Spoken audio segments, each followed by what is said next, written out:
Today, we stand here together, anchoring a Keepstar in our C4 wormhole. A feat few have dared to attempt. This Keepstar is more than just a structure. It is a symbol of our resilience, our unity, and our shared passion for the unknown that wormhole space offers. It represents the heart of the Forsaken Few and the larger wormhole community. Here we chart our own course, building, fighting, exploring, and thriving in ways that reflect the true spirit of Eve. We celebrate our shared love of discovery, the thrill of risk, and the bonds forged in the depths of space. Together, we embrace every challenge and every adventure. In this community, we find our strength, not through control or dominance, but through collaboration and respect for the unpredictable nature of the space we inhabit. Today marks a new chapter not just for Forsaken Few, but for all who call wormhole space home. But this Keepstar is something deeply personal. It is a memorial. This year, I lost my mother to Lewy body dementia, complicated by multiple myeloma. We were not prepared.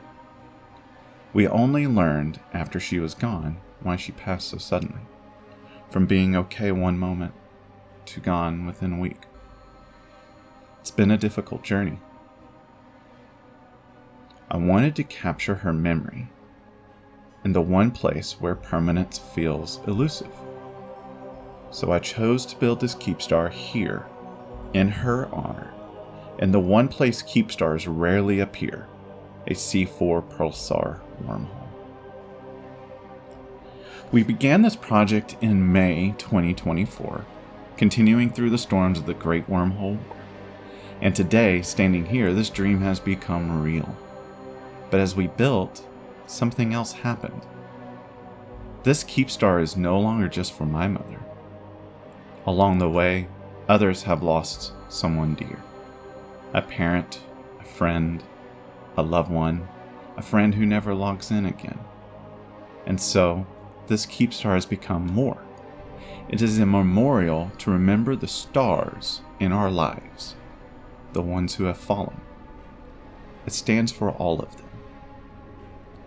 So now, I ask you to join me.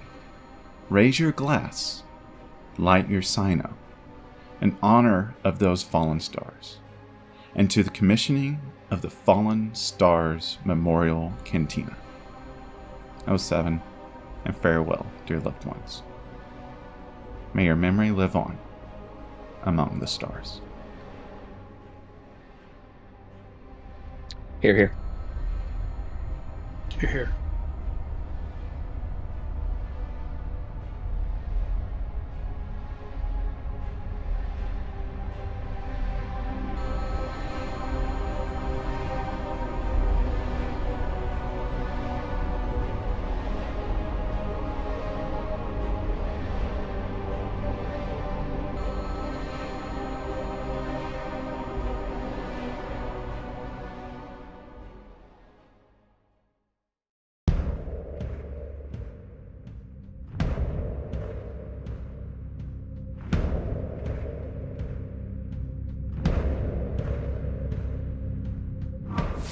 Then it happened. The wormhole CFC invaded and reinforced the home system of Few.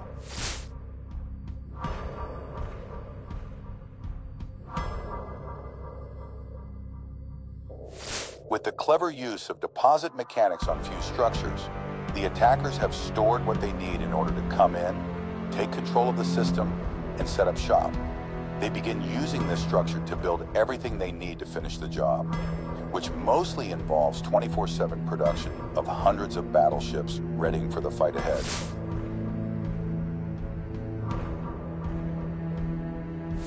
In an attempt to help, friends from all over low class stage themselves in violence is the Answer's wormhole, which is a C4 pulsar that contains a C4 static. We enter their home with as many pilots as we can and begin to rage roll the static, attempting to help defend.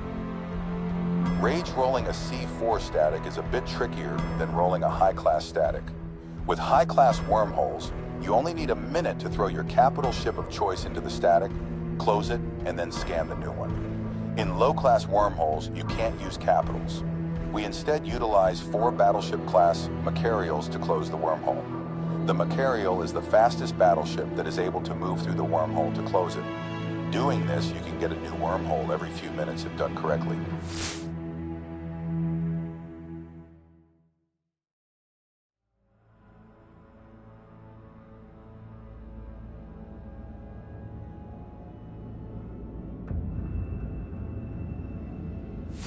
The attackers are no idiots. They know we are working to reinforce few through rage rolling.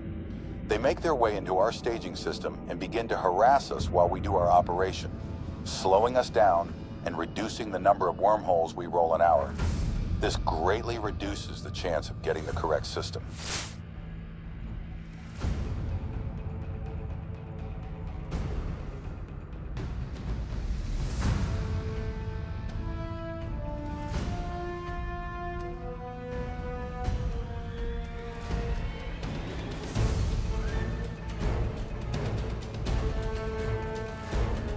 Tango on Drake's, lock him up. Fire. Free fire on that single Tango. Get a Victor there and get a spotter. Alright, Drake's props on.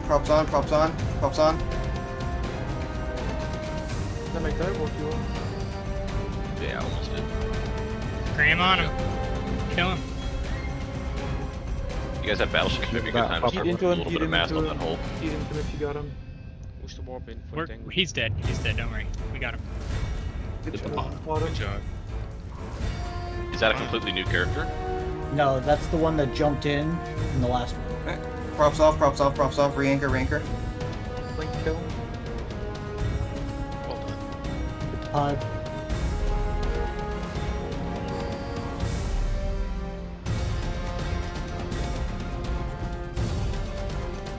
Look, he tried to be a Manchurian candidate. Saber but landing on B. Check. Yep. Put another Novex there. bubbled B. Wake Hey, up, Novak on B and blast it. Novak Tengu on A. Novak Tengu on A. Oh, Kill rollers or you kill rollers. Rollers keep hold. prop. guys, Yes. wait. Rollers keep prop. Stop. See if you can warp before they get you. Just try to They're warp. already there. They're already there. W up on A. We don't have anyone. Robotica's always been your warping. DPS, they're there. Wait, do we have a hit? We don't have a hit. Guys, burst jam, try to warp, off, They're literally just dogpiling on one person. Burst jam, warp off, burst jam, warp off, burst jam, warp off, burst jam, warp off, burst jam, warp off. Do not bubble. Do not bubble. Do not Okay. bubble. Nighthawk. I'm off with one. They keep us on our toes, kill half a dozen rollers, and are even able to utilize cloaky smart bombing ships to kill pilots and shuttles. Despite this, we rolled nearly 300 wormholes, sadly though, to no success. Often we rolled into the same wormholes 2 or 3 times. We even rolled every single C4 pulsar in the game, except the one we needed. Bob was not on our side.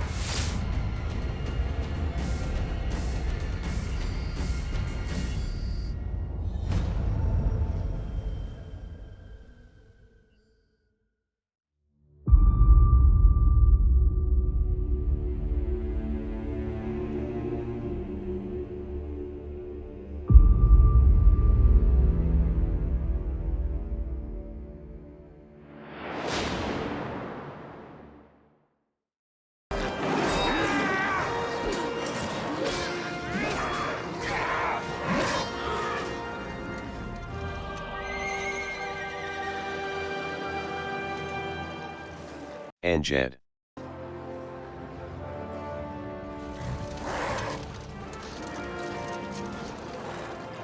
Forsaken. King stands alone.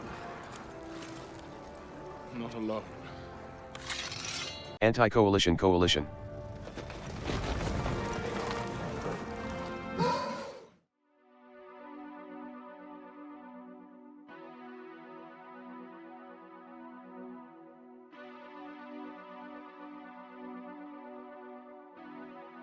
Alright, this fight's going to be where it is now. So, bashing green, the fight has begun. Bashing green, the fight has begun.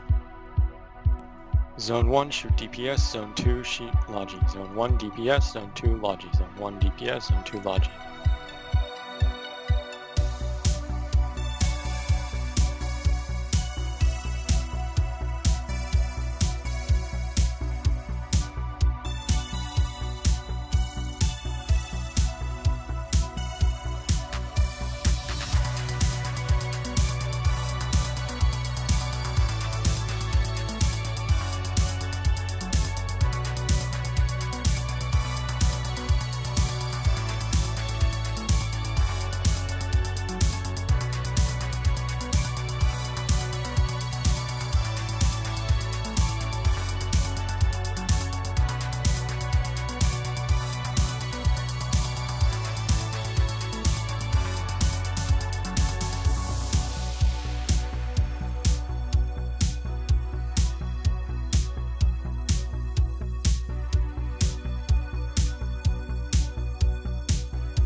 Yeah, enemy fleets on grid. Enemy fleets on grid. All caps should dock and undock for transfer. Subcap, start transferring around. This isn't over.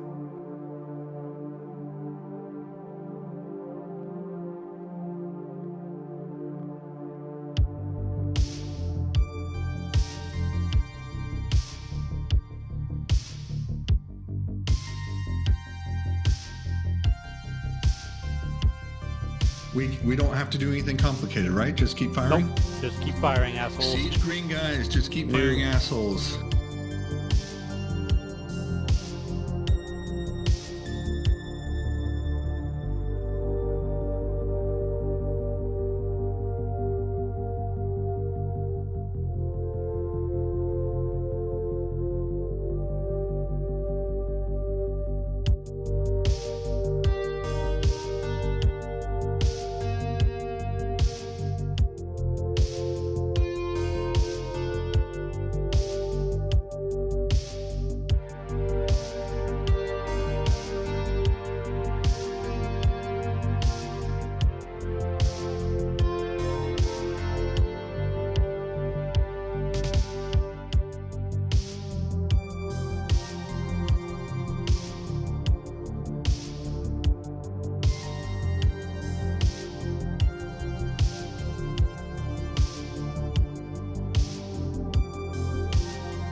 They know they can take down Faxes. They're coming in close. Coming.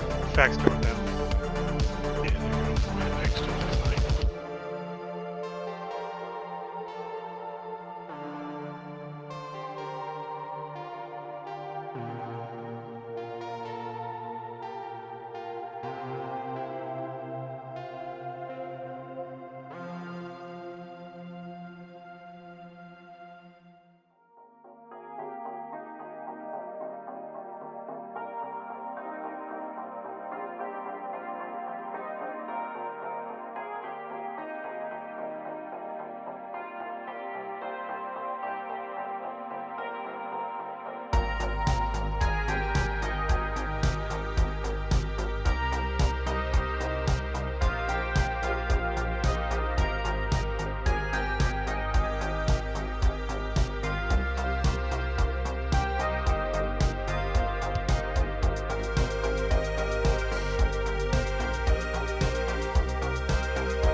Kantai Kensen. It's a Japanese Imperial Navy doctrine where one big battle decides an entire conflict. And that is J-Space in a nutshell. When it comes to evictions, right? You only get one chance.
Capsuleers, I have the opportunity to ask Dread F4ther, the leader of Forsaken, a couple of questions. Thanks for joining me, Dread. Why were you a target for the eviction? We were definitely on the short list. We were the last surviving corporation from the war in heaven. We would not allow them to tell us who we could and could not talk to. And when they told us we weren't allowed to farm or roll C6s, we told them no as well. So there's multiple reasons for an eviction, and all of it is superfluous to, it is part of the game. And we knew when we put the Keepstar up, we would be evicted. It wasn't a question of if, it was a question of when. So we put the Keepstar up anyway because one of our members needed to memorialize a loss in his life, and this is how he wanted to do it. And we decided as management and then as a corp as a whole that we knew it would make us a target, but we were already a target. So why not do a thing? Let's not be afraid of what might happen. Let's do the thing we need to do for our community, and we're not going to really consider or fear pressure or consequences from outside groups. We're playing this game for our community, and our community is the only thing we concern ourselves with. Primarily, and then secondarily, we're out looking to make sure Eve is a strong place for years to come. What's next for We Forsaken Few? We don't know what's next for the Forsaken Few. We've spent 5 years in J-Space trying to train, mentor, and defend young groups to create a vibrant J-Space community. Our core mission statement is to find the new bro, the bitter vet, and then the player about to quit, rehabilitate them, and move them on to their forever home. It sounds sappy, but that has been our modus operandi since we reformed in Eve and came to J-Space 5-6 years ago. So what are we doing next? We don't know. But we no longer really feel the environment in J-Space is conducive to that mission statement. The stratification of the haves and have-nots is too wide. And then the haves are too bored. And so it don't take much of them to splinter off and feed on the feed on the smaller upcoming groups in the name of content. And I get it. It's a dangerous space. Play the game. Loot is loot. I understand. We just fundamentally don't think that overfishing your fishery is healthy for the ecosystem as a whole. And we've been trying, and we've tried to be a bulwark against that overfishing for many years, but we seem to be in the minority of that opinion. So we'll probably move on to a different area of Eve and see what we can do there. Were you surprised at all by the enemy's use of your structures to stage their supplies beforehand? Yes, we were unaware of that mechanic, and I'm sure many people are, and they'll say, how could you not know?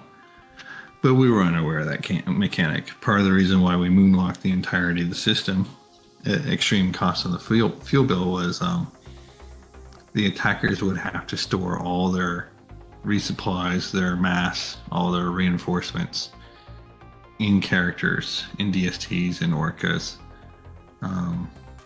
That was not the case. They just used one of our Athenors as a free U-Haul, and they didn't even leave a tip. So that allowed them to rotate their DSTs back and forth and just keep infilling instead of being stuck for 24 hours. And so the moonlocking was defeated by an in-game mechanic we just did not consider. That tactic was really smart on their end to overcome their first 24-hour challenges. Yeah. So they were able to infill and store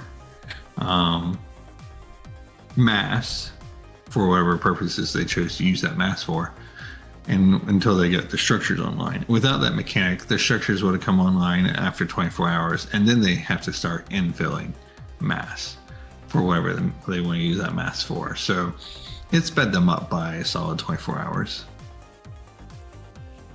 Being part of so many evictions, and now being on the receiving end of one of the largest ever taking place in wormhole space, is there something that you'd like to see change mechanically or be iterated on?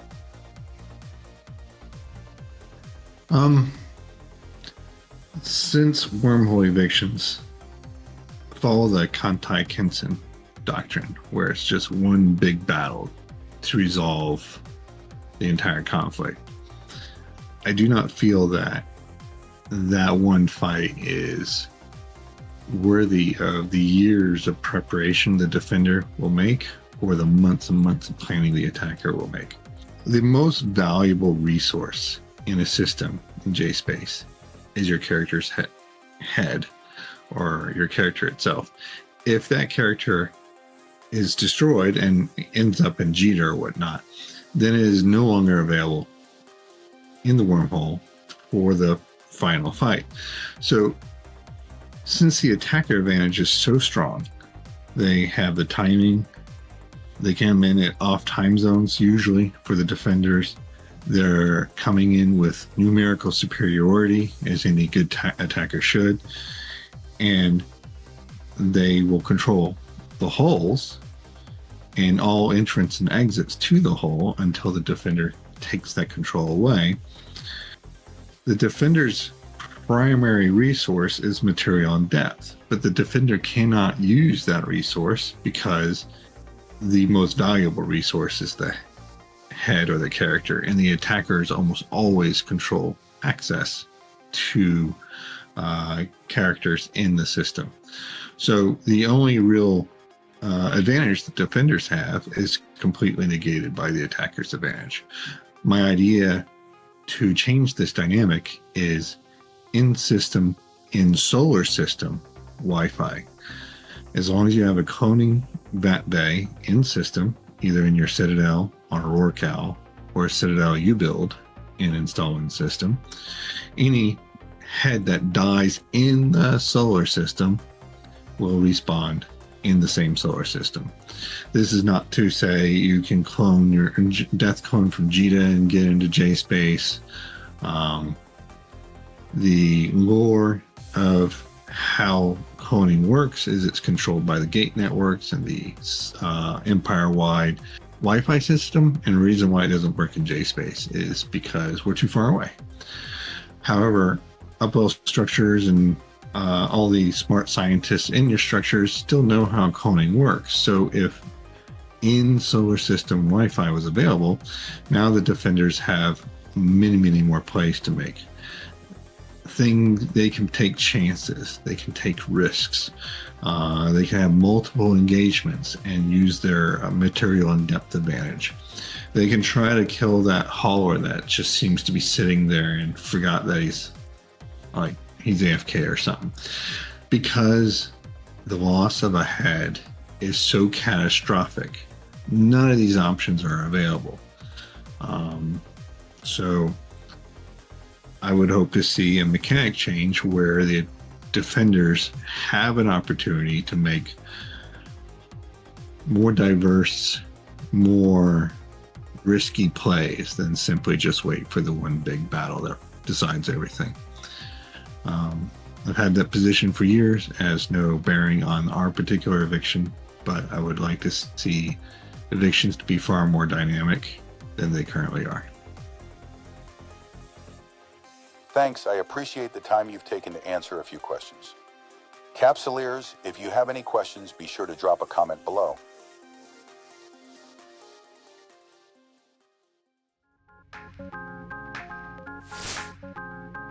Thanks for watching, Capsuleers. I appreciate the support. Don't forget to leave your in-game name in the comments below so you'll be entered to win a skin. And until next time, fly safe.